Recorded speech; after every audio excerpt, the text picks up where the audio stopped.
아시다시피 우리 바이블 프로젝트로 성경을 쭉 읽고 있는데요. 지금 이사야서를 읽은 지 한 3주 됐습니다. 이사야서를 3주, 4주 동안 읽고 있는데 그 안에도 할 말이 너무 많고 이사야 선지자의 너무 보배롭고 값진 말들이 많아요. 그래서 제가 이사야 선지자서를 매주 나누고 싶지만 어떻게 된 게 요즘에 제가 신약을 자꾸 읽다가 굉장히 감동받고 은혜 받는 말씀들이 있어서 또 오순절도 5월 20일 날 다가오고 오순절에 관련돼서 성령에 관련돼서 자꾸 이 은혜 받는 말씀이 있어서 자꾸 제가 신약으로 좀 외유를 합니다. 구약을 하다가 그러니까 좀 이해해 주시고 오늘 신약 제가 말씀드린 대로 사도행전 2장에 베드로의 설교문을 읽었어요. 다 아시겠지만 예수님 돌아가시고 승천하시고 제자들에게 성령 받을 때까지 예루살렘에서 기다려라 이렇게 말씀하셨는데 사도행전 1장이고 사도행전 2장에 성령이 내려서 120명이 성령 받고 불의 혀같이 강력한 바람 같은 성령이 내리셔서 다 방언하고 그들이 길거리로 뛰쳐나가서 복음을 전해서 처음 교회가 생긴 그 장면입니다.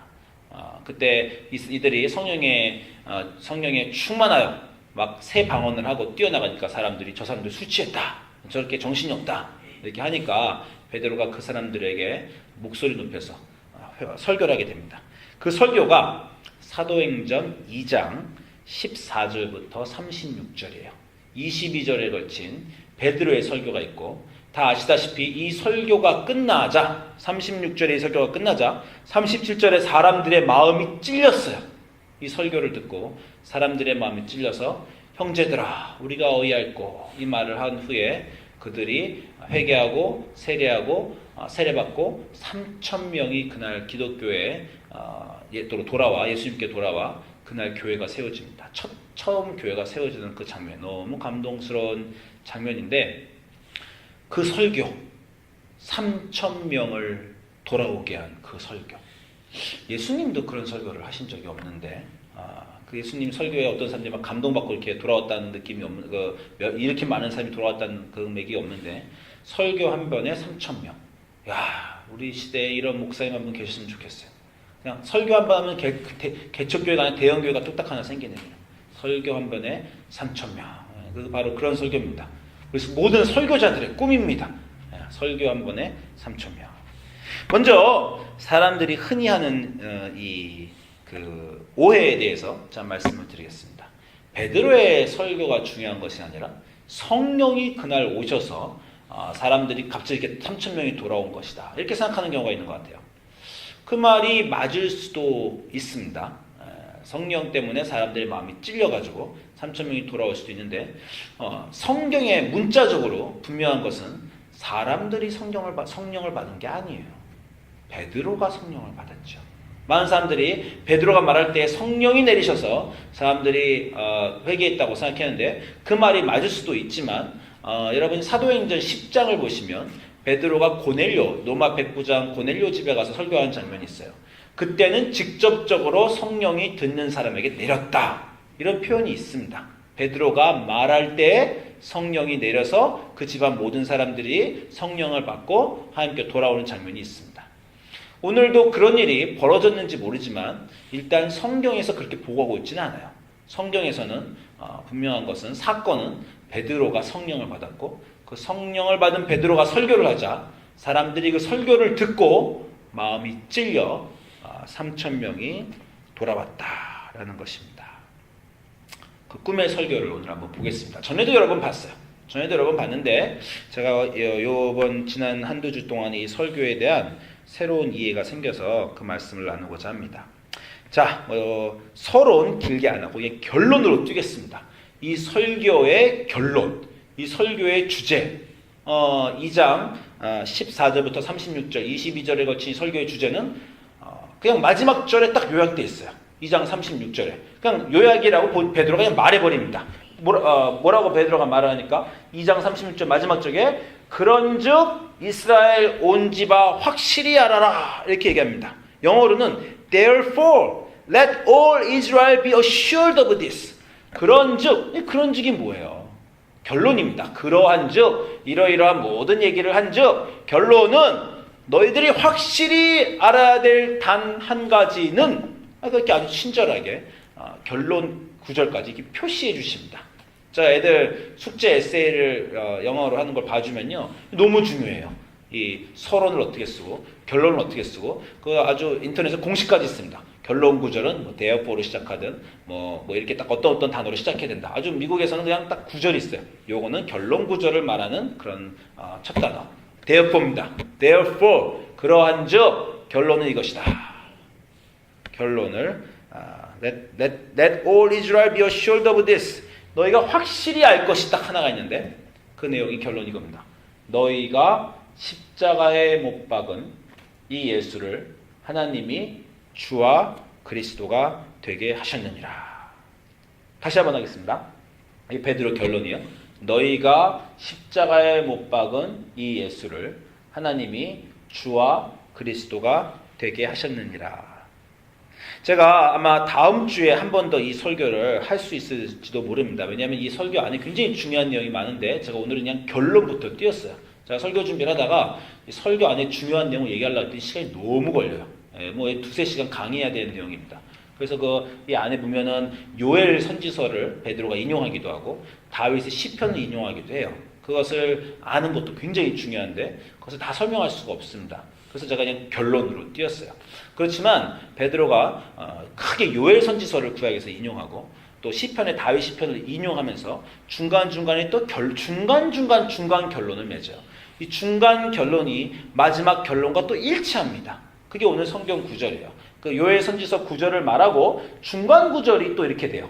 23절 보면 그가 예수님께서 그가 하나님께서 정하신 뜻과 미리 아신 바대로 내어준 바 되었거늘 너희가 법 없는 자들의 손에 빌려 못 박아 죽였다.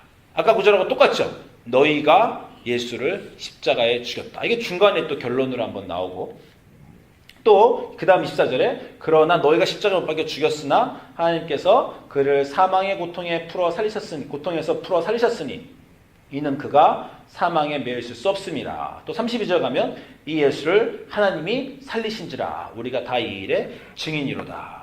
그래서 이 14절부터 36절에 갇힌 이 설교에서 중간중간에 구약을 인용하면서 베드로의 설교인데 구약 성경을 인용해서 결론 맺고 그 다음 마지막 파이널 결론으로 오늘 우리가 아까 읽은 2장 36절에서 그런즉 확실히 이거 하나 알아라. 너희가 십자가에 못 박은 예수를 하나님이 주와 그리스도가 되게 하셨느니라. 여러분 제가 성서학자입니다. 그죠? 성경 구약학자고 또 목사로서 성경을 많이 읽고 그러면서 인생에서 내가 제일 좋아하는 구절이 바뀌어요. 그리고 제가 지난 몇 년 동안 여러분과 설교하면서 이 구절이 성경 전체 요약입니다. 핵심입니다. 제일 중요합니다. 이렇게 말하는 구절이 제가 있는데 그것들이 자꾸 바뀌기도 하고 제가 하나하나 더 애드하기도 합니다. 뭐 다 아시겠지만 제가 요한복음 3장 16절이 제일 중요합니다. 하나님이 세상을 처음 사랑하사 독생자를 주셨으니 누구든지 그를 믿는 자는 멸망하지 않고 영생을 얻으리라. 뭐 성경의 주제입니다. 제가 이렇게 설교를 많이도 했습니다. 그거 적어가지고. 또 제가 어떤 구절을 말했어요? 마태복음 16장 16절을 제가 말했어요. 베드로의 고백이죠. 너희는 나를 누구라고 생각하느냐? 주는 그리스도시요 살아계신 하나님의 아들입니다. 이건 뭐 성경의 요약입니다. 제가 이렇게 얘기해 드렸어요. 또 사도행전 1장 8절 우리가 3년 전부터 막 그냥 몇 수십 번을 해온 그런즉 오직 성령이 너에게 임하시면 너희가 권능을 받고 예루살렘과 온 유대와 사마리아 땅까지 이르러 복음을 전하리라. 제 증인이 되리라. 이것도 했습니다. 그때가 제가 또 몇 주간에 거쳐서 사도행전 16장 31절에 간수가 바울과 실라에게 선생들아 내가 어찌할꼬 했더니 주 예수를 믿으라 너와 내 집이 구원을 얻으리라. 이 구절들을 제가 굉장히 오랫동안 성경의 주제입니다. 핵심입니다. 이렇게 많이 얘기했어요. 제가 오늘 이 구절을 바꿨습니다. 사도행전 2장 36절 너희가 십자가에 못 박은 이 예수를 하나님이 주와 그리스도가 되게 하셨다. 제가 공부하고 읽고 묵상한 끝에 이게 제일 중요하다라고 마음을 바꿨어요. 뭐 이게 제일 중요하다라고 마음을 바꿨다기보다 이 구절도 그 가장 위대한 그 몇몇 구절 안에 포함시켜야 되겠다. 자 이렇게 생각을 했습니다. 쉽게 다시 얘기합니다. 너희가 예수를 십자가에 못 박았으나 하나님이 그를 부활시키셨다. 그죠? 그 얘기입니다. 그죠? 또 다르게 말하면 너희가 예수를 죽였으나 하나님이 그를 다시 살리셨고 너희들의 주와 그리스도가 되게 하셨다. 그죠? 아주 간단한 얘기입니다. 그죠? 근데 이 간단한 얘기에 가장 중요한 기독교의 두 가지 개념이 들어있어요. 뭐가 들어있습니까? 십자가와 부활이 들어가 있어요. 여러분이 교회를 오래 다니셨으니까 아시겠지만 모든 기독교 핵심은 이 두 단어죠. 십자가와 구원입니다. 물론 기독교의 핵심은 하나님의 사랑입니다. 그래서 요한복음 3장 11절이 제일 중요한 것인데 하나님의 사랑을 증거하는 것이 이 세상에서 바로 십자가와 부활입니다. 십자가와 부활이 하나님의 사랑을 증거하는 것이에요. 그러니까 뭐 같은 얘기입니다. 그러나 이 십자가와 부활을 올바로 이해하는 것이 기독교를 올바로 이해하는 길이고 우리의 삶을, 우리의 믿음을 올바로 얘기하는 길입니다. 여러분 한번 해봅시다. 너희가라고 베드로가 말했으니까 우리가라고 생각하고 내가 예수를 십자가에 못 박았으나 하나님이 그를 다시 살리셨습니다. 이 말을 한번 해보겠습니다. 우리 신앙 고백을 하는 거예요. 준비되셨죠? 내가 예수를 십자가에 못 박았으나 하나님이 그를 다시 살리셨습니다. 자, 준비 시작. 내가 예수님을 십자가에 못 박았으나 하나님이 그를 다시 살리셨습니다.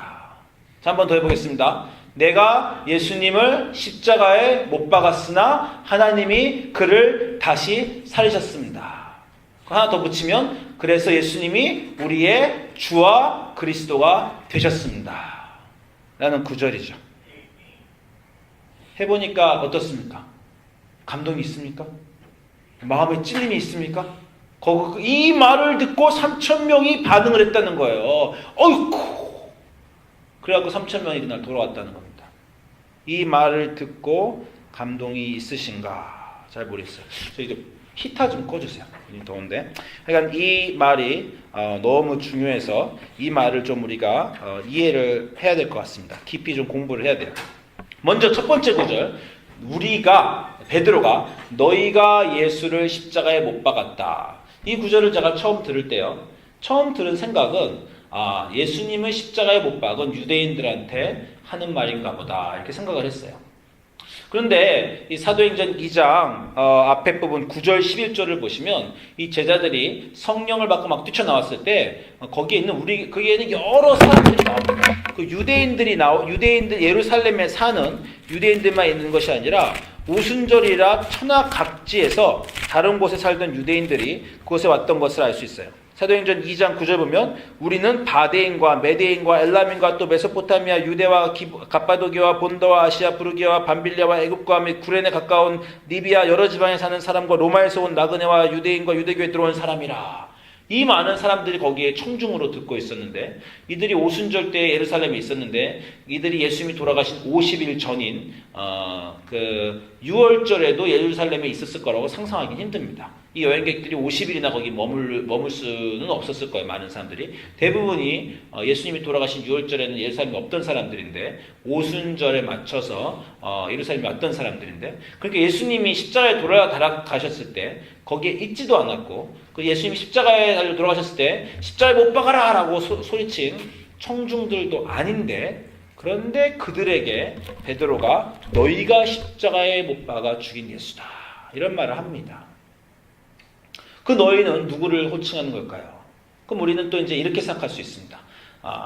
그냥 우리의 일반적인 죄를 말하나 보다. 우리가 뭐 그 사람들도 우리들도 다 죄인이니까 우리가 늘 기독교에서 아는 대로 우리 죄 때문에 예수님이 돌아가셨다. 그러니까 우리 죄 때문에 예수님이 돌아가셨으니까 그 사람도 죄인이고 우리도 죄인이고 우리가 다 예수님을 죽였다는 말이겠지. 우리가 보통 이거 기독교인들은 이 정도는 다 이해합니다. 그죠? 베드로가 너희가 예수를 십자가에 못 박혀 죽였다. 그럼 우리 중에서 전 아닌데요 라고 말하는 기독교인 별로 없죠. 그렇습니다. 저 때문에 돌아가셨습니다. 제 죄 때문에 돌아가셨습니다. 그 제가 여러분 죄가 뭡니까? 뭐 이렇게까지 물어보면 뭐 인생에서 잘못한 거 다 끄집어낼 수도 있고 뭐 큰 거 소소한 거 여러분이 아주 크게 잘못한 게 있으면 확실하게 제가 사람을 죽였습니다. 뭐 이렇게 말하면 좋겠지만 그런 것도 아니지만 인생의 여러 가지 죄를 말하고 또 전 열심히 잘 살았는데요 이렇게 말하는 사람들은 그러나 하나님의 영광에 이르도록 사시지 못했고 하나님의 뜻에 맞게 사시지 못했고 뭐 이런 얘기를 기독교에서 흔히 합니다. 그렇죠? 그래서 우리의 죄 때문에 예수 그리스도가 죽었다. 실제로 제가 3년 전에 성령을 크게 받았을 때는 이 마음이 너무 가슴이 와닿았어요. 나의 죄 때문에 예수님이 돌아가셨구나. 십자가 앞에 서고 십자가 보면 눈물이 나오고 그때부터 회개하면서 늘 살았습니다. 여러분 어제도 회개하셨어요? 오늘 아침에도 회개하셨습니까? 회개할 게 뭐가 있었습니까? 주중에 회개 많이 하셨어요? 저는 늘 회개합니다. 근데 궁금한 게 하나 있는데 어디까지 회개해야 되나? 모든 걸 다 회개해야 되나? 주중에 새벽 기도를 종종 빼먹어요. 요즘에 빼먹습니다. 옛날에 안 빼먹었어요. 내년 잘했는데 이제 3년 정도 새벽 기도를 혼자 하다 보니까 지쳤어요. 아무도 없으니까 제가 안 나와도 아무도 모릅니다. 이걸 안 순간부터 슬슬 빼먹기 시작했어요. 제가 주중에도 새벽 기도 두세 번 빼먹었습니다. 새벽 기도 빼먹으면 아침에 죄책감이 들어요. 이 새벽 기도를 갔었어야 되는데 내가 새벽 기도를 목사로서 가야 교회를 해야 교회가 지켜지고 교회인들이 살고 목회가 잘 될 텐데 게을렀구나. 회개할까요? 조금 했습니다. 너무 눈물을 하면서 하진 않고 매번 그렇게 매일매일 회개하면 너무 심하니까 조그맣게 또 애들을 키우다가 애들이 좀 잘못 크는 것 같으면 내가 제대로 못 키웠나? 우리 애가 더 잘 키웠어야 되는데 회개할까요? 그것도 회개했습니다. 회개해요. 매일매일 회개하면서 삽니다. 그리고 인생이 죄와 회개의 반복이에요. 그러면 올바른 기독교인의 삶입니까? 노상 죄를 생각하고 노상 회개하고 여태까지 지금 뭐든지 예수님이 다 구원해 주셨으니까 감사하고 근데 문제는 죄 또 짓고 올바르게 살지 못하고 완벽하게 살지 못하고 하나님 뜻대로 살지 못하고 또 잘못한 거 생각하고 또 조금 더 잘 살았어야 되는데 생각하고 또 회개하고 우리는 그냥 죽을 때까지 그냥 매일매일 죄인이라고 고백하며 회개해야 되는 그런 삶을 사는 것이 올바른 기독교인의 삶입니까? 그럴 수도 있고 그렇다고 생각을 하고 오랫동안 생각한 적도 있어요. 제가 주중에 이 말씀을 읽으면서 크게 깨달음이 하나 온 것은 중요한 차이점을 하나 발견했습니다. 베드로의 설교와 지금 제가 말한 것의 차이점이 있어요. 제가 지금 말한 건 뭐냐면 예수가 우리 죄를 위해 죽었다. 우리를 대신해 죽었다. 이게 보통 기독교가 선포하고 알고 믿는 아주 중요한 개념이고 여기서 회개가 등장하는 겁니다. 예수가 나의 죄 때문에 죽었다. 베드로가 그렇게 말 안 했어요. 베드로가 그게 제일 중요한 개념이면 너희 죄를 위하여 예수가 죽었으나 하나님이 예수님을 살렸다. 이렇게 말했을 것인데 좀 다르게 말했어요. 베드로는 뭐라 그랬습니까? 너희가 예수를 죽였다. 조금 다릅니다.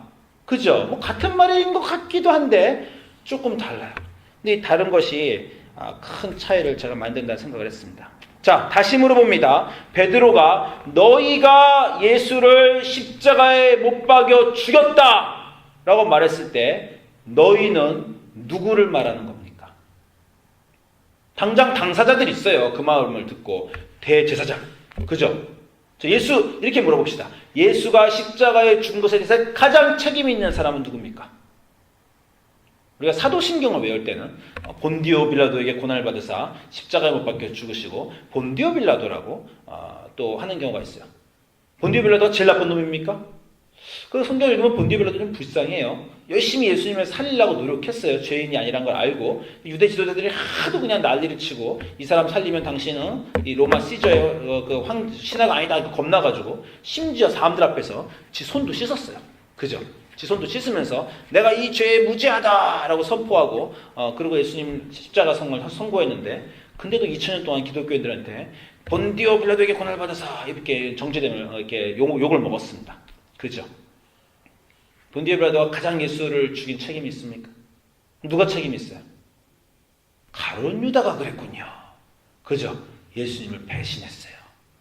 그 사람도 고민했습니다. 예수님 배신하고 얼마나 괴로웠으면 십자가의 나무에 목을 자결해 버렸어요. 그죠? 자기가 한 일에 대해서 여러분 내가 한 인생의 커다란 실패가 너무 크고 도대체 회복 가능해서 목을 매서 죽어버려야 되겠다. 더 어떻게 할 수가 없다. 그런 순간까지 가보신 적 있습니까? 그런 사람이 있어요. 주식을 하고 사기를 당하고 빚을 지고 나 때문에 다른 사람이 잘못하고 인생의 회복길이 없어서 목을 맨 그런 사람도 있습니다. 가룟 유다도 나름대로 최선을 다했는데 그렇게 됐습니다. 자, 그럼 누가 남았습니까? 역시 대제사장이지. 그러죠. 예수님을 팔아먹고 법 죄 없는 너희 죄 없는 그분을 법 없는 자들의 손에 빌려서 죽은 대제사장 가야바, 로마 병정들, 그 사람들한테 베드로가 말하는 거겠죠. 너희가 예수를 못 박아 죽였다. 그런데 여러분이 지금쯤 힌트를 얻으셨겠지만 그 사람들을 향해서만 말하는 건 아닙니다. 그죠? 모든 거기 예루살렘에 있는 모든 거기 있는 사람들, 유월절에 있었거나 말았거나 오순절에 있었거나 말았거나 모든 사람한테 얘기하는 것이고, 심지어 베드로가 이렇게 물어봅시다. 베드로가 거기 예수님 엄마 마리아가 있었어요. 그죠? 베드로 설교할 때 같이 기도하고 계셨을 겁니다. 베드로가 너희가 예수를 십자가에 못 박게 죽였다라고 말했을 때 예수님 엄마 마리아는 어떻게 생각하면 좋겠습니까? 나는 그 너희는 아니지 라고 생각하는 게 맞습니까? 또는 예수님의 애제자 요한이 있었어요. 요한이 나는 아니지 그렇게 생각했습니까? 우리 기독교인이 감이 오고 느낌이 오다시피 베드로는 거기는 모든 사람한테 말한 거예요. 그죠? 거기는 모든 사람한테 말한 게 아니라 모든 인간에게 말했습니다. 그래서 그 구절을 듣고 우리도 마음이 찔려야 된다고 우리는 당연히 알고 있어요. 그 정도는 아시잖아요, 여러분이. 거기서 베드로가 거기 있는 사람한테 말해서 나한테는 상관이 없다, 이런 게 아닌지 여러분 당연히 알고 계십니다. 그러죠? 베드로는 거기 듣고 있는 모든 사람들, 막달라 마리아와 예수님의 어머니 마리아와 세례요한의 제자들과 예수님의 제자들과 예수님을 버리고 도망갔던 제자들과 그리고 예수님을 3번 부인한 자기 자신과 그리고 예수님 품 안에 있던 요한과 그리고 예수님을 장사 지내준 니고데모와 아리마대 요셉과 구레네 사람 시몬과 대제사장과 로마 병정과 가야바와 모든 사람에게 지금 베드로가 말하고 있는 겁니다. 그죠? 예수님이 돌아가실 때 어떤 사람은 조금 더 의인이었어요. 어떤 사람은 조금 더 잘했어요. 어떤 사람은 좀 못했어요. 어떤 사람은 악인이었어요. 어떤 사람은 관심도 없었어요. 어떤 사람은 예루살렘 저기 시골에 살면서 그냥 아내하고 짝짝꿍하고 잘 살면서 거기서 예수님이 돌아가신지 아니신지도 몰랐어요. 어떤 사람은 그냥 그 예수님 돌아가시는 시간에도 그냥 길거리에서 장사하고 있었어요. 어떤 사람은 아무것도 모르고, 어떤 사람은 저기 누가 죽나 보다 생각하고, 어떤 여자들은 그걸 보면서 가슴을 치고, 어떤 사람들은 거기에 죽으라고 투표를 하고, 어떤 사람은 진짜 쇠못을 들고 못을 받고, 어떤 사람은 도망가서 멀찌감치 보고, 그 모든 다양한 사람들이 그 예루살렘에 있었는데, 그 모든 의인이거나 악인이거나 하는 모든 사람에게 베드로가 말하는 겁니다. 너희가 예수를 십자가에 못 박아 죽였다 라는 겁니다. 그죠? 이게 도대체 무슨 말입니까? 너희가 십자가에 예수를 못 박아 죽였다. 아마 예수님이 십자가에 못 박혀 죽는 것은 변할 수 없는 사실이었던 것 같아요. 그죠? 거기에 있는 사람들 중에 누군가가 좀 다르게 행동했으면 예수님이 안 죽었을까요? 본디오 빌라도가 용기를 시끈하고 내서 너희가 뭐라 그래도 나는 이 사람을 십자가에 못 박는 죄형을 하지 않겠다. 또는 바리새인들이 막 예수님을 죽이라고 투표할 때 니고데모가 벌떡 일어나서 내 목을 쳐라. 내 목을 칠지언정 이 선생을 죽이는 것에 난 투표할 수 없다. 라고 했다든가, 아니면 베드로가 3번 부인하지 않고 예수님이 곁에서 같이 울면서 거기에서 그냥 같이 체포됐다 한들 우리가 예수님이 죽는 것을 막을 수 있었겠습니까? 그 어떤 누구가, 마리아가 예수님을 다르게 키웠던가, 막달라 마리아가 더 잘했던가, 그 어떤 누구가 더 잘했다 한들 예수님의 죽음을 막을 수가 없었어요. 여러분, 제가 목사입니다. 목사니까 기독교에 대해서 설교를 할 때 제 가장 큰 고민은 이거예요. 분명 우리는 죄인이고 우리의 죄를 위해 예수님이 죽으셨기 때문에 저는 설교단에서 여러분의 죄를 위해 예수님이 죽었습니다. 그런즉 회개하시기 바랍니다. 이건 모든 구약의 선지자들이 그렇게 설교를 했어요. 저도 목사기 때문에 그렇게 설교해야 된다고 알고 있고 그렇게 많이 설교했습니다. 근데 제가 나이가 먹고 철이 좀 들고 주변을 다 돌아보니까 한 가지 알게 된 것이 있는데 최선을 다해서 살지 않는 사람은 아무도 없더라고요. 열심히 살지 않는 사람은 아무도 없어요. 제가 정말 저 멍청한 놈, 저 바보 같은 인간이라고 생각하는 그 모든 사람도 그 자기가 가진 삶의 자리에서 최선을 다하고 있다는 것을 알게 되었습니다. 정말 열심히 살아요. 정말 열심히 일하고 도둑질을 하고 심지어 남을 속이고 밤에 술을 퍼먹고 이런 모든 행동들을 하더라도 자기들은 지금 최선을 다하고 있는 겁니다. 자기 삶을 견디느라고 어쩔 수 없이 그런 일들을 하는 거예요. 자기 자녀들을 팰지언정 최선을 다해서 패고 가르치고 있는 거고 자기가 하는 모든 삶의 자리에서 아무도 자기 삶을 망치고자 노력하면서 사는 사람은 없습니다. 모두 내 삶을 더 잘 만들어야지 하고 노력하고 고민한 끝에 자기가 갖고 있는 인생의 지식의 한계와 자기가 갖고 있는 노력의 한계를 다 포함해서 자기가 밤새 컴퓨터 게임을 하고 밤새 술을 마실지언정 그것은 너무 열심히 살다가 받은 스트레스를 해소해야 되는 것 때문에 하는 것이지 다르게 살 방법이 없기 때문에 정말 모두가 다 죽도록 최선을 다하면서 살고 있구나 라는 생각을 제가 했습니다. 열심히 최선을 다하면서 살고 있는 그 사람한테 제가 목사기 때문에 여러분 그렇게 살면 안 돼요. 회개해야 됩니다. 라고 설교하기가 참 미안하더라고요. 진짜 미안합니다. 내가 여러분 애들을 예수님 못 믿게 그렇게 키우면 어떡해요? 라고 설교하면서도 그게 어떻게 마음대로 되는 일인가? 여러분 그렇게 사시면 어떡해요? 어떻게 다르게 사나? 그런 고민들이 제가 있습니다. 모두가 다 최선을 다하는데 그러나 우리가 다 동의하는 바가 하나 있어요. 뭡니까? 최선을 아무리 다해도 최고의 삶을 살고 있지는 않습니다. 최고의 삶을 살고자 최선을 다하는데 그 최선의 삶을 살 수 없다는 게 우리 인생의 문제예요. 열심히 최선을 다했는데 돌아보니 어떻게 됐습니까? 내가 망친 내 아이들, 내가 망친 내 목회, 내가 망친 인간관계들, 내가 망친 내 인생.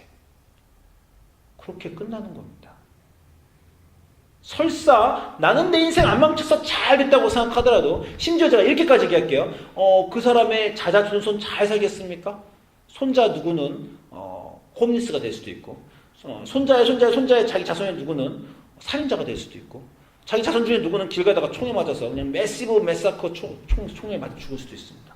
그건 내 잘못은 아니고 걔네들 잘못이지. 이렇게 생각할 수 있습니까?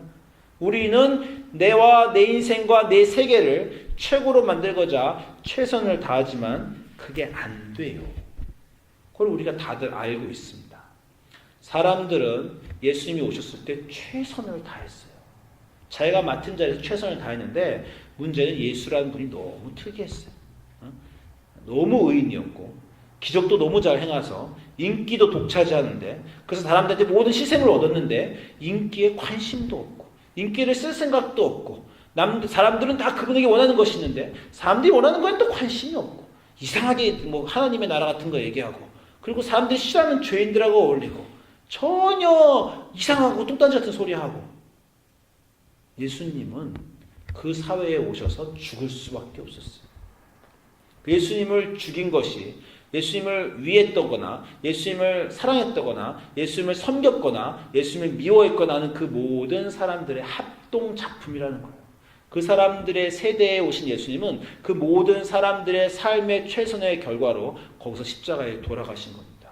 그게 우리 인간의 실력이에요. 우리의 실력은 그 이상이 되지 않습니다. 우리 지금 예수님이 이 땅에 오셨다고 생각해 보세요. 예수님 안 돌아가실 것 같아요? 지금 나는 그분을 잘 섬기니까 우리 예수님 지금 이 땅에 오시면 누구는 열광적으로 환영하고 누구는 회의하면서 바라보고 누구는 그냥 관심이 없어서 그냥 저분은 아니라고 생각하고 누구는 미워하고 누구는 저격하고 그런 모든 사람의 합동품으로 지금 이 땅에 예수님이 오셔도 예수님은 십자가에 달려 돌아가시게 돼 있습니다. 왜냐하면 그게 인간이 만든 세상이기 때문에 그래요. 우리가 만든 최선이 무얼 말하는가? 이게 성경 전체가 하는 얘기입니다. 구약의 모든 이스라엘 역사를 봐라. 결론이 뭐냐? 법을 주면 지킬 수 없고 선지자를 보내면 박해하고 하나님으로부터 떠나간 것이 이스라엘 역사고, 그게 인류의 역사고 인간의 역사고, 그게 우리 삶의 결론입니다. 우리 삶의 결론은 예수를 십자가에 못 박아 죽이는 거예요. 너희가 예수를 십자가에 못 박아 죽였다. 좋은 복음의 소식입니까? 제가 놀라운 얘기를 하나 해드릴게요. 이거를 제가 주중에 알게 됐는데 평생 제 삶을 따라다니는 문제가 해결됐습니다.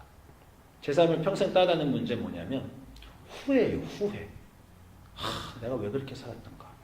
20대 때 왜 그렇게 방탕하게 살고 공부도 덜 하고, 10대 때 대학 공부, 중고등학교 때 좀 공부 좀 더 할 걸. 20대 때 인생 좀 그만 낭비할 걸. 30대 때는 20대 때를 후회했습니다. 40대 때는 30대 때를 후회해요. 40대는 지금 살면서 조마조마해요. 왜 조마조마한지 아세요? 50대 때 되면 반드시 지금 산 삶을 후회할 것 같다는 걱정과 확신이 있습니다. 그때 좀 더 열심히 목회할 걸. 그때 내가 지금 아는 것을 그때도 알았더라면, 그때 그렇게 결정하지 않고, 그때 사람들에게 그렇게 말하지 않고, 그렇게 행동하지 않고, 그때 그렇게 망치지 않았을 텐데, 그때 그거보다는 좀 더 좋은 아버지가 될 수 있었는데, 그때 그거보다는 좋은 목사가 될 수 있었는데, 그때 그렇게 하지 말걸. 그 걱정 때문에 전 지금도 새벽이면 깹니다. 지금도 가끔가다 생각해봐요. 타임머신이 있으면 타고 돌아가서 다시 살고 싶다. 왜 그렇게 살았을까? 제 인생을 따라다니는 인생의 후회입니다. 근데 오늘 베드로의 말씀이 너희가 예수를 십자가에 못 박아 죽였다. 이 말이 왜 이렇게 기쁘죠? 왜 그렇습니까? 후회라는 게 뭐예요? 그때 그렇게 하지 말걸. 그때 그렇게 안 했어도 별 수 없었구나. 저 이걸 알게 됐어요. 내가 20대 때 돌아가서 다시 살았어. 인생을 좀 더 잘게 살았어요. 좀 더 좋은 대학 가고, 또 30대 때 가서 더 잘해서, 지금 교회가 부흥하고, 또 아이들이 더 잘 크고, 그런다 한들, 예수 그리스도를 십자가에 못 박는 그 인생을 내가 살지 않을 수 있었겠는가. 그때 베드로가 돌아가서, 다시 타임머신 타고 돌아가서, 예수님을 3번 부인하지 않았다 한들, 예수님 십자가 안 돌아가셨을 것인가. 가룟 유다가 돌아가서 예수님을 배반하지 않았다 한들 예수님 십자가에 안 돌아가셨을 것인가. 후회해도 별 볼 일 없구나. 다시 돌아가서 더 잘 살아도 별 볼 일 없구나. 내가 망친 내 인생, 내가 좀 덜 망쳤다 해도 별 볼 일 없었구나. 굉장히 비관적으로 들리지 않아요 지금? 그죠? 저 왜 이렇게 기쁘죠 이 말 하면서? 별 볼 일 없는구나 내 인생은. 드디어 알게 됐어요. 내가 내 인생을 고칠 수가 없구나. 지금 더 새벽에 잠을 깨서 새벽 기도를 안 빠지고 한다 한들, 지금 내가 기도를 2시간 하는 걸 10시간으로 늘린다 한들, 내가 예수를 십자가에 못 박는 그 인생에서 벗어날 수 없구나. 내 인생 내가 고칠 수 없구나. 내가 예수를 십자가에 못 박았구나. 못 박지 않을 수 없었구나. 다시 살아도 안 그럴 수 없었구나. 이 말이 저한테 너무나 큰 기쁨과 위로가 됩니다. 왜냐하면 베드로가 한 그 다음 설교 때문이죠. 너희가 십자가에 못 박았다. 그러나 하나님은 너희가 망친 그 십자가를 부활로 바꾸셨다. 너희는 인생을 망쳤지. 더 이상 어떻게 할 수가 없었지.